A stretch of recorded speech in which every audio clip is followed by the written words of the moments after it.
तेरा वचन मेरे पाँवों के लिए दीपक है और मेरे मार्ग का उजियाला है। तेरा वचन मेरे पाँवों के लिए दीपक है। 26 सितंबर। पहला पाठ अय्यूब का ग्रंथ, अध्याय 1, पद संख्या 6 से 22। एक दिन ऐसा हुआ कि स्वर्गदूत प्रभु के सामने उपस्थित हुए और शैतान भी उनमें सम्मिलित हो गया। प्रभु ने शैतान से कहा, तुम कहाँ से आए हो? शैतान ने प्रभु को उत्तर दिया, मैंने पृथ्वी का पूरा चक्कर लगाया।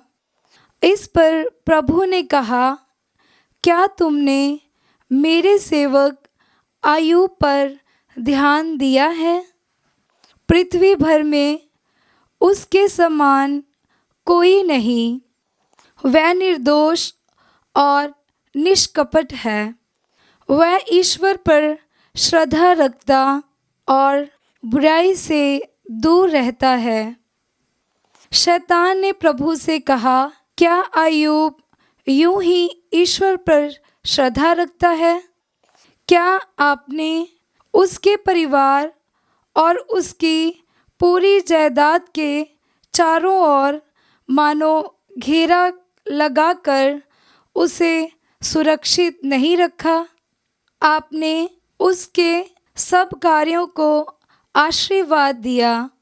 उसके झुंड देश भर में फैले हुए हैं।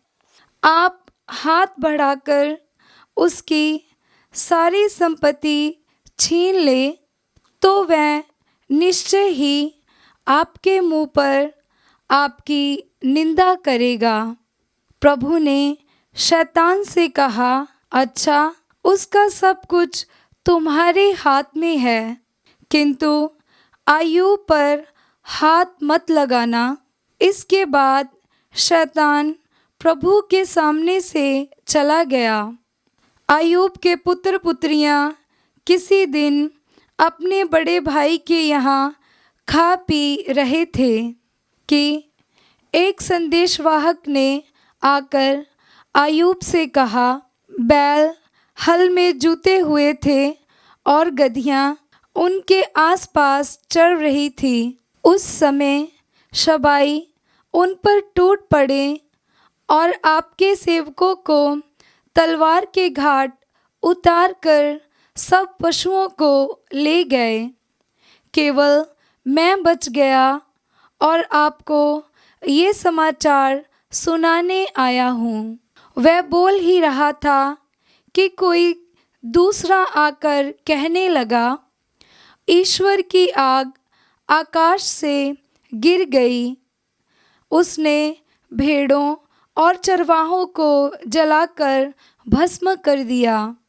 केवल मैं बच गया और आपको ये समाचार सुनाने आया हूँ। वह बोल ही रहा था कि एक और अंदर से आया और कहने लगा, खलदई 3 दल बनाकर ऊँटों पर टूट पड़े और आपके नौकरों को तलवार के घाट उतार कर पशुओं को ले गए। केवल मैं बच गया और आपको ये समाचार सुनाने आया हूँ।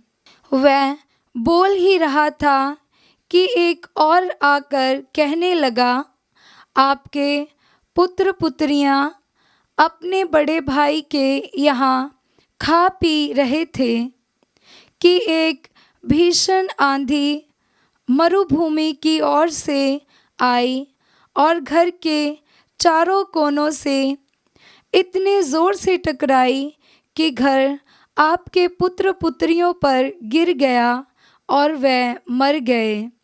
केवल मैं बच गया और आपको ये समाचार सुनाने आया हूँ। अय्यूब ने उठकर अपने वस्त्र फाड़ डाले। उसने सिर मुड़ाया और मुंह के बल भूमि पर गिरकर ये कहा, मैं नंगा ही माता के गर्भ से निकला और नंगा ही पृथ्वी के गर्भ में लौट जाऊंगा। प्रभु ने दिया था, प्रभु ने ले लिया।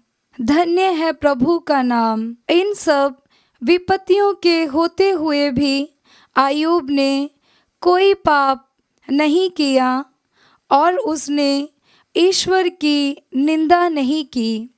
ये प्रभु की वाणी है। ईश्वर को धन्यवाद। भजन अनुवाक्य।